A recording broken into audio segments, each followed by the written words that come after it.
আপনি আমি বলি শাশুড়িদের প্রতি পুত্রবধূরা কেন কৃতজ্ঞ হবে? কারণ আপনি একটা মাস যদি বাবার বাড়িতে যান, দেখবেন আপনার মার মধ্যে অঞ্জালা শুরু হয়ে গেছে। এক মাস যদি থেকে থাকেন, আপনার মার মিজাজটাই খারাপ হয়ে যাবে। তুই যা, বেরোদিন বাড়িতে। সত্যি বলছি না মিথ্যা বলছি?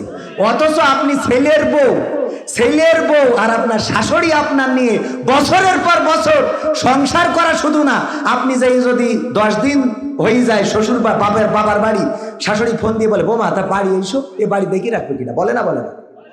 আর মা যদি মার কাছে যাই থাকেন বিয়ের পরে, দেখবেন 1 মাসের মধ্যে মার চেহারা কালো হয়ে গেছে। বাপ মার কাছে ঘ্যানো ঘ্যানো করে, ও যায় না কেন?